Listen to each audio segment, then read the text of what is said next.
भारतीय किसान यूनियन ने संगठन को मजबूत करने की दिशा में बड़ा कदम उठाते हुए मनोज सैनी को मुजफ्फरनगर का नया जिलाध्यक्ष नियुक्त किया है। बुधवार को आर्य समाज रोड स्थित आर्य समाज मंदिर में आयोजित संगठन की महत्वपूर्ण बैठक में इस नियुक्ति की घोषणा की गई। घोषणा के बाद कार्यकर्ताओं में उत्साह का माहौल देखने को मिला और उन्होंने नवनियुक्त जिलाध्यक्ष का फूल मालाओं से स्वागत कर मिठाई खिलाई। बैठक में संगठन और विस्तार, साथ ही किसान हितों से जुड़े विभिन्न मुद्दों पर विस्तार से चर्चा हुई। वक्ताओं ने कहा कि किसानों की समस्याओं के समाधान और उनके अधिकारों की लड़ाई और अधिक मजबूती से आगे बढ़ाया जाएगा। मनोज सैनी, राजनीतिक जिलाध्यक्ष। अच्छा, किस तरह की जिम्मेदारी मिली है, किस तरह से? सबसे पहले तो मैं आप सभी पत्रकार बंधुओं का हाथ जोड़कर दिल से बहुत बहुत आभार, जो मुझे भारतीय किसान यूनियन ने जिम्मेदारी दी है, उसका मैं दिल से सत्यनिष्ठा से पालन करूंगा।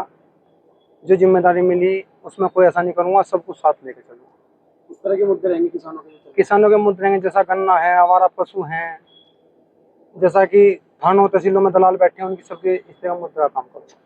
नवनियुक्त जिलाध्यक्ष मनोज सैनी ने संगठन के राष्ट्रीय एवं प्रदेश नेतृत्व का आभार व्यक्त करते हुए कहा कि उन्हें जो जिम्मेदारी सौंपी गई है उसका वो पूरी निष्ठा, ईमानदारी और समर्पण के साथ निर्वहन करेंगे। उन्होंने कहा कि संगठन के सभी पदाधिकारियों और कार्यकर्ताओं को साथ लेकर भारतीय किसान यूनियन को जनपद में और अधिक मजबूत बनाया जाएगा। उन्होंने कहा कि किसानों की समस्याएं संगठन की सर्वोच्च प्राथमिकता रहेगी। आवारा पशुओं से फसलों को हो रहे नुकसान, गन्ना किसानों के बकाया भुगतान, समय पर खाद की उपलब्धता, गन्ने का उचित समर्थन मूल्य और अन्य किसान हितों से जुड़े मुद्दों को प्रशासन और सरकार के समक्ष मजबूती से उठाया जाएगा।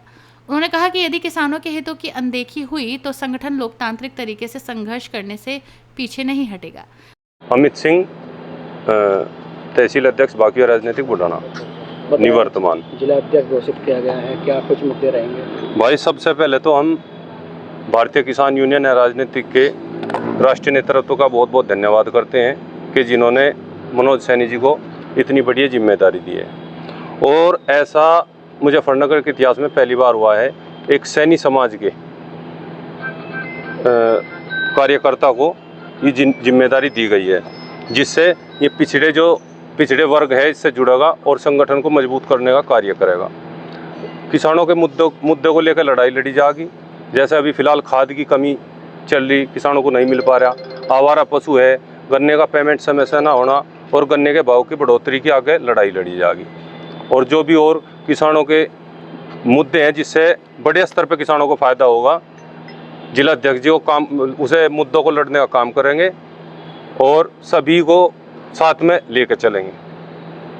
अभी तक यूनियन में जाट चेहरा या राजपूत समाज के चेहरे को प्राथमिकता दी जाती थी, पहली बार सैनी समाज के एक दूसरे समाज के भाई जी, इसीलिए तो हम धन्यवाद कर रहे हैं। हमारे जो राष्ट्रीय नेतृत्व की एक ही विचारधारा है, सबको साथ लेकर चलना, जिससे कोई भी ऐसा ना समझे कोई भी वर्ग कि हम जो है हमें साथ लेकर नहीं चला जा रहा। इसीलिए सैनी समाज के जो जिलाध्यक्ष जी बनाए गए हैं, और जिला मुजफ्फरनगर में सैनी समाज बहुत अहम भूमिका निभाता है हर क्षेत्र में। तो हम यही उम्मीद करते हैं इसमें पिछड़े जो वर्ग की जो भूमिका कम है वो ज़्यादा होगी और सभी का सम्मान होगा और सभी के जो है कार्य कराए जाएंगे कि जो शोषित और पिछड़े हैं, जो किसान पिछड़े हैं, जिनकी कोई आवाज़ ही नहीं उठा रहा, उनकी आवाज़ को उठाने का काम कराया जाएगा और उनके काम कराने का काम कराया जाएगा। केवल आवाज़ उठाने का नहीं, उनके काम भी करवाए जाएंगे। बैठक को संबोधित करते हुए बुढ़ाना तहसील अध्यक्ष अमित सिंह ने कहा कि मुजफ्फरनगर के इतिहास में पहली बार सैनी समाज के किसी कार्यकर्ता को भारतीय किसान यूनियन का जिला अध्यक्ष बनाया गया है। उन्होंने इसे संगठन की समावेशी सोच का परिचालक बताते हुए कहा कि इससे पिछड़ा वर्ग के लोगों की संगठन में भागीदारी और अधिक मजबूत होगी। अमित सिंह ने कहा कि संगठन किसानों को समय पर खाद उपलब्ध कराने, गन्ना किसानों का भुगतान समय से सुनिश्चित कराने तथा गन्ने का समर्थन मूल्य बढ़ाने की मांग को लेकर लगातार संघर्ष करेगा। उन्होंने कहा कि किसान हितों की रक्षा के लिए संगठन पूरी मजबूती के साथ आवाज उठाता रहेगा। बैठक में संगठन की आगामी रणनीति पर विचार विमर्श किया गया। इस अवसर पर अमित सिंह, प्रवीण पवार, रणवीर सिंह, रामनिवास पुंडीर, देवेंद्र कश्यप, छज्जू कश्यप सहित संगठन के अनेक पदाधिकारी और कार्यकर्ता मौजूद रहे। अपनी राय हमें कमेंट बॉक्स में जरूर दें। ऐसे ही लेटेस्ट अपडेट्स के लिए हमारे चैनल रॉयल बुलेटिन को लाइक, शेयर और सब्सक्राइब करना ना भूलें।